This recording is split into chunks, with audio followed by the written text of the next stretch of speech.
Houston-based company hoping to get a chance to build President Trump's border wall. Coming up, we'll show you what they've made. Plus, we're asking for your take this morning.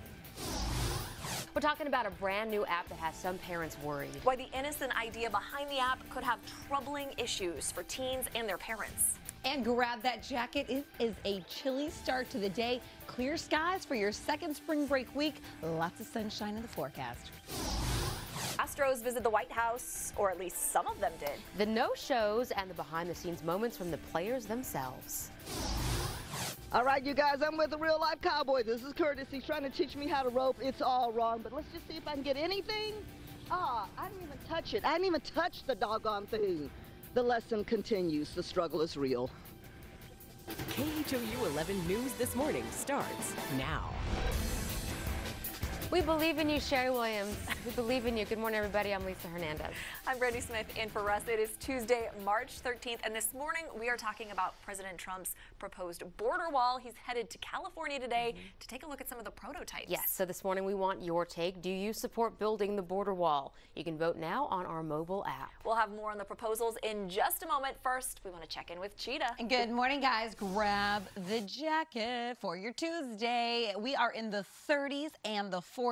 We are starting off anywhere from 5 to even 15 degrees cooler this morning compared to yesterday. And yesterday, remember, it was chilly outside, so jackets needed this morning. Picture perfect conditions this afternoon. High temperatures go to 72. Calm north winds, clear skies, low humidity. I mean, this Tuesday afternoon, you need to enjoy it. Darby, we do not get many days like this. No, we do not. And top of the morning to you. If you're getting ready to leave the house, it's quiet for the most part, although out on the east side, we've got our first problem of the morning. It's an accident on the East Sam Houston Tollway southbound right before you get to Highway 225. I know you pay a lot to go over the ship channel. You're going to be slow. Here we are. Our accident is right before 225 in the right lane. At one point, they had the freeway completely shut down here. But a right lane's blocked off and traffic's backed up pretty much over the ship channel. So just be ready for that. Coming in the east side, though, only the tollway is affected. I-10 still running pretty much delay-free. 225 is too, and so is Highway 90 as you come in from Dayton or Crosby. Now let's go to our chopper. Now a live look from KHOU 11 News Eye in the Sky. Our chopper's looking for rush hour conditions on I-45, the Gulf Freeway, as we look from Belford on in towards 610. A little sluggish here, be a little sluggish approaching downtown, just over 25 minutes from League City Parkway all the way into the skyline.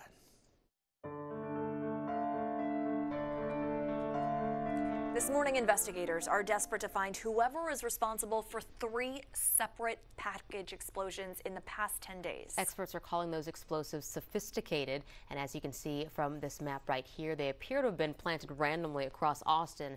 This morning, our Larry Seward is there with what we know about the victims.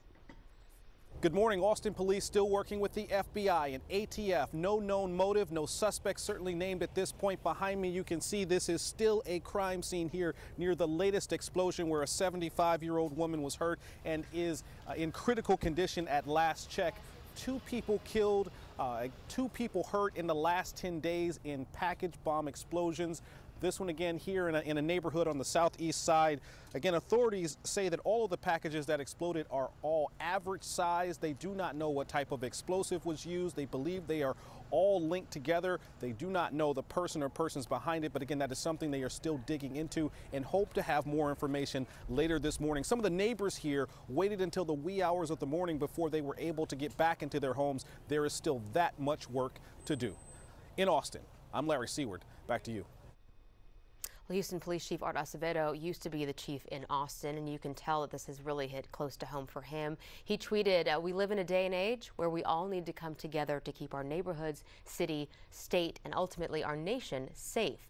Vigilance and positive engagement with one another is more important than ever. If you see something suspicious, please call 911. As you can probably tell from your own social media feeds this morning, these bombings are creating quite a stir. Brandy, you're following a reaction. What are you seeing this morning? Well, Lisa, the governor is weighing in on this. Yesterday, he tweeted, "Spread the word. I'm offering a reward for info leading to the arrest of the criminals responsible for these deadly attacks. And the story is gaining attention all across the country. It's really getting everyone thinking more about what is on their doorstep. Linda writes, even mail is not safe. Please be careful when handling packages you're not expecting. Lamont says, I just lost a friend because people are out here putting bombs in front of doors. Clearly, this is hitting a lot of nerves. You can head over to our Facebook page, share your thoughts with us, and we're going to stay on top of this investigation, bring you new developments as they come in here on air and at KHOU.com and the KHOU 11 News app. We are always updating you live on Twitter and Facebook. All right, coming up here on 6:05, it's time for your morning rush. New overnight, a driver T-boned a Toyota after running a stop sign outside Highlands. Witnesses say the woman then kept going and slammed into a ditch with her 4 kids in the car on East Wallsville Road. The kids were wearing seatbelts and everyone is expected to be okay. The law enforcement community mourning the loss of one of their biggest champions. 40-year-old Mary Penny, who ran Project Blue, was killed after severe storms in East Texas forced a tree on top of her tent while they were camping. Penny's brother plans to continue her nonprofit, which helps officers who are injured outside the line of duty. More than a foot of snow is expected to slam the already storm-battered Northeast today. This is a live look from Dublin, New Hampshire. You can see they're already covered in snow. If you're flying that way, be sure to check the status of your flight before you head to the airport. Today, Republicans plan to share their House intel report with Democrats. Their initial report says there was no collusion or coordination between President Trump's presidential campaign and Russia. And finally here, the adult film actress who claimed she had an affair with President Trump wants to make a deal. Stormy Daniels is offering to give up the money she was paid to keep quiet so she can tell her story completely. President Trump denies the affair. That is your morning rush. Brandy? Thanks, Lisa. It is another step forward for President Trump's border wall. He's headed to San Diego, California today to check out prototypes for the wall. And this morning, we want your take. Do you support building the border wall? Let us know what you think on our live poll. Head to KHOU.com/vote now. While you do that, Michelle Choi is live in North Houston. And Michelle, Houston Company is a finalist for the border wall contract. Yeah, that's right, Brandy. You know, the company's called Texas Sterling Construction. In fact, we're actually in front of their headquarters this morning here in Northeast Houston. But these guys are one of the 6 finalists that got a chance to build one of the 8 border wall prototypes that President Trump will take a look at today. And while these models were built in California for testing, it's going to have a major Texas impact because the Lone Star State will take up more than half of the nearly 2,000-mile-long border. So what kind of wall did these guys actually build? Well, take a look at this 3D model by the Washington Post. It's a concrete wall. Some of the requirements for the prototypes, it had to be 30 feet high, difficult to scale, and resistant to tampering or damage, all while making it look good too. And as you can imagine, not everyone is on board with this. In fact, from Los Angeles to San Diego, protesters have been gearing up for the president's visit, voicing their concerns. I think that security for our nation is extremely important, but the wall is not the way to go. By the way, Congress is considering spending $1.6 billion to start construction on the wall. President Trump will be visiting Southern California later this morning. In Northeast Houston, Michelle Choi, KHOU 11 News.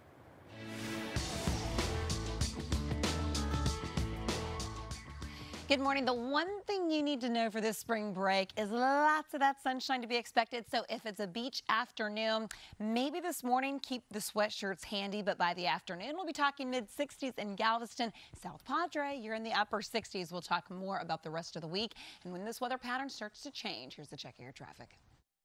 Now a live look from KHOU 11 News Eye in the Sky.